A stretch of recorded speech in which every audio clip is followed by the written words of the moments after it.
প্রথমে জানিয়ে দেব ভারতের মানচিত্রও মুছে যাবে পাকিস্তানের হুঁশিয়ারি। তারপর জানিয়ে দেব ট্রাম্পের যেসব প্রস্তাবে রাজি নয় হামাস।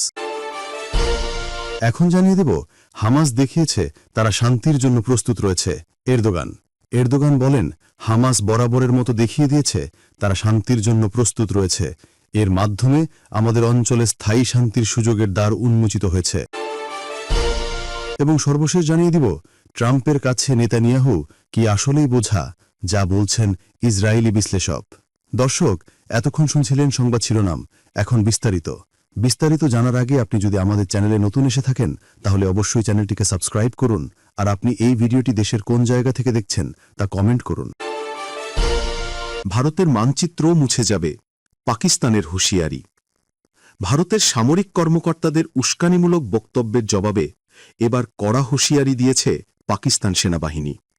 শনিবার পাকিস্তান সেনাবাহিনীর জনসংযোগ দপ্তর ISPR এক বিবৃতিতে জানায়, ভারতের উচ্চপদস্থ নিরাপত্তা কর্মকর্তাদের সাম্প্রতিক মন্তব্য শান্তি ও স্থিতিশীলতার জন্য গুরুতর হুমকি সৃষ্টি করতে পারে।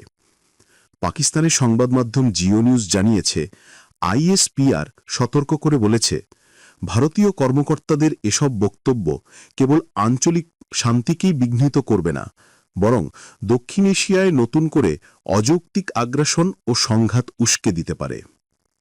বিবৃতিটি আসে ভারতের বিমান বাহিনী প্রধান অমরপ্রীত সিংয়ের এক বক্তব্যের পর। তিনি দাবি করেছিলেন, গত মে মাসের সংঘাতে ভারত পাকিস্তানের অন্তত 5টি যুদ্ধবিমান F-16 ও JF-17 ভূপাতিত করেছে। তবে তার এই দাবির পক্ষে কোনো প্রমাণ উপস্থাপন করা হয়নি।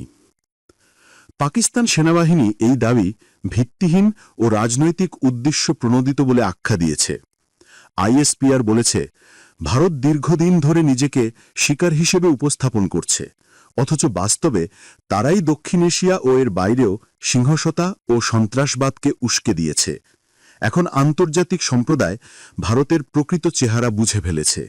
বিবৃতিতে আরও সতর্ক করে বলা হয়েছে, যদি ভারত পাকিস্তানকে মানচিত্র থেকে মুছে ফেলার কোনো চিন্তা করে তবে ভারতের মানচিত্র মুছে যাবে।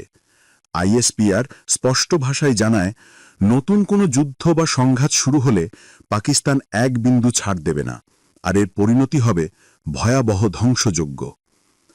গত মে মাসে ভারত শাসিত কাশ্মীরের পেহেলগাম এলাকায় সন্ত্রাসী হামলায় 26 জন নিহত হওয়ার পর দুই দেশের মধ্যে নতুন করে সংঘাত শুরু হয়। ভারত দাবি করে হামলার পিছনে পাকিস্তানের ভূমিকা ছিল, তবে ইসলামাবাদ তা দৃঢ়ভাবে অস্বীকার করে। হামলার পর ভারত পরিচালনা করে অপারেশন সিন্দুর, আর পাকিস্তান পাল্টা চালায় অপারেশন বুনিয়ানুম মারসুস।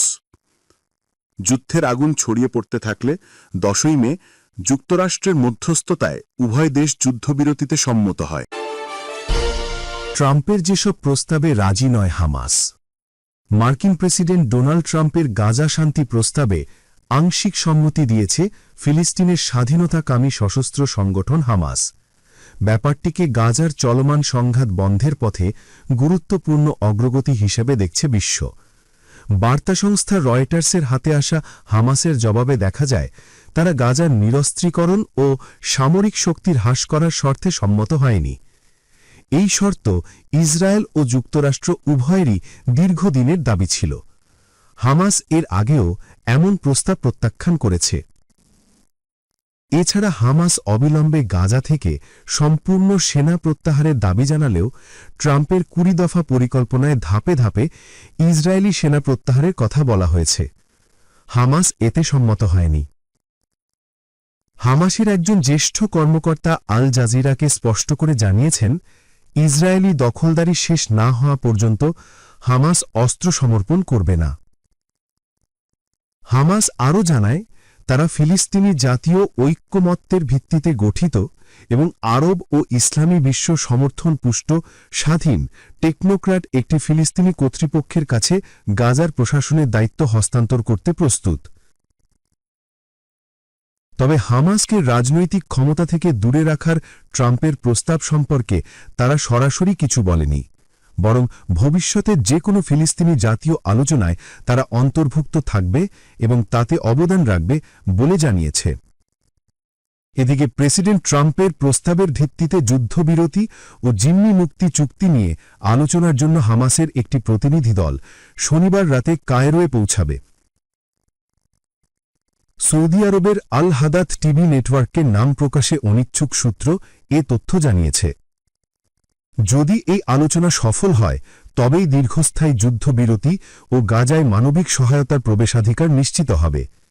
এর আগে কিছুই বলা যাচ্ছে না, বরং শান্তি প্রস্তাবের জটিলতাগুলি সামনে আসছে। হামাস দেখিয়েছে তারা শান্তির জন্য প্রস্তুত। এরদোগান বলেন, হামাস বরাবরের মতো দেখিয়ে দিয়েছে তারা শান্তির জন্য প্রস্তুত রয়েছে। এর মাধ্যমে আমাদের অঞ্চলে স্থায়ী শান্তির সুযোগের দ্বার উন্মোচিত হয়েছে। মার্কিন প্রেসিডেন্ট ডোনাল্ড ট্রাম্পের প্রস্তাবিত শান্তি পরিকল্পনার প্রতি হামাসের ইতিবাচক প্রতিক্রিয়াকে স্বাগত জানিয়েছেন তুরস্কের প্রেসিডেন্ট রজব তৈয়েব এরদোগান। তিনি বলেছেন, গোষ্ঠীটি শান্তির জন্য প্রস্তুত রয়েছে। তুরস্কের ইস্তাম্বুল থেকে বার্তা সংস্থা এএফপি শনিবার এই খবর জানিয়েছে। ইস্তাম্বুলে একটি অনুষ্ঠানে এরদোগান বলেন, হামাস বরাবরের মতো দেখিয়ে দিয়েছে তারা শান্তির জন্য প্রস্তুত রয়েছে। এর মাধ্যমে আমাদের অঞ্চলে স্থায়ী শান্তির সুযোগের দ্বার উন্মোচিত হয়েছে। ট্রাম্পের কাছে নেতানিয়াহু কি আসলেই বোঝা? যা বলছেন ইসরায়েলি বিশ্লেষক, গাজায় ইসরায়েলের নির্বিচার হামলা এবং বিশ্ববাসীর দৃষ্টিভঙ্গি পরিবর্তন নিয়ে কথা বলেছেন ইসরায়েলি রাজনৈতিক বিশ্লেষক ওরি গোল্ডবার্গ। তিনি জানান, ইসরায়েল এখন শুধু তার প্রচলিত শত্রু ও সমালোচকদের জন্যই নয়, বরং ট্রাম্প ও যুক্তরাষ্ট্রের মতো মহান বন্ধুদের জন্যও বোঝায় পরিণত হয়েছে। তেল আবিব থেকে গোল্ডবার্গ বলেন, কেউ এটা প্রকাশ্যে স্বীকার করবেন না, কিন্তু আমি মনে করি হামাসের জবাবকে শান্তি স্থাপনের আগ্রহ হিসেবে দেখে ট্রাম্প যে আকস্মিক সিদ্ধান্ত নিয়েছেন তা এমনি এমনি নয়। গোল্ডবার্গ বলেন, ট্রাম্পের সিদ্ধান্ত এটাই প্রমাণ করে, তিনি যখন নেতানিয়াহু বা ইসরায়েলের দিকে তাকাচ্ছেন তখন তিনি একে একটি বোঝা হিসেবে দেখছেন। ট্রাম্পের বহুল পরিচিত ভাষায় বলতে গেলে তিনি একজন লুজার বা ব্যর্থ ব্যক্তিকে দেখছেন। এই ইসরায়েলি বিশ্লেষক বলেন, ইসরায়েল এমনটা একেবারেই আশা করেনি, কারণ দেশটি তার জাতিগত নিধনমূলক কর্মকাণ্ডের অন্তহীন চক্রে এতটাই অভ্যস্ত হয়ে পড়েছিল যে তারা 2023 সালের 7 অক্টোবরের হামলার বাইরে অন্য কিছু স্বীকার করতে পারছিল না। গোল্ডবার্গ আরও বলেন, গাজায় যাওয়ার চেষ্টা চালানো প্রথম ফ্লোটিলা ও গ্লোবাল সুমুদ ফ্লোটিলার মধ্যে পার্থক্য দেখুন, আর এই বা দ্বিতীয় ফ্লোটিলার বিরুদ্ধে ইসরায়েলের পদক্ষেপের পর বিশ্বজুড়ে কি প্রতিক্রিয়া হয়েছে তা খেয়াল করুন। কিছুই আগের মতো নেই। আমি মনে করি গত 2 বছরের মধ্যে ইসরায়েল আজ শনিবার সকালে সবচেয়ে বেশি একাকী হয়ে পড়েছে। তবে গোল্ডবার্গ যুক্তি দিয়ে বলেন, ট্রাম্পের পরিকল্পনা মেনে চলার ক্ষেত্রে বেনিয়ামিন নেতানিয়াহুর নিজস্ব একটি সুবিধা রয়েছে। এই বিশ্লেষক আরও বলেন, ইসরায়েলে যদি মধ্যবর্তী জাতীয় নির্বাচন দেয়া হয় তবে নেতানিয়াহুর জন্য এটাই সবচেয়ে সুবিধাজনক পরিস্থিতি হবে, কারণ তিনি এমন একজন প্রধানমন্ত্রী হিসেবে নিজেকে তুলে ধরার সুযোগ পাবেন যিনি একটি অনিবার্য কঠিন যুদ্ধ লড়েছেন। একই সঙ্গে তিনি একটি অনিবার্য কঠিন চুক্তিও স্বাক্ষর করতে পেরেছেন।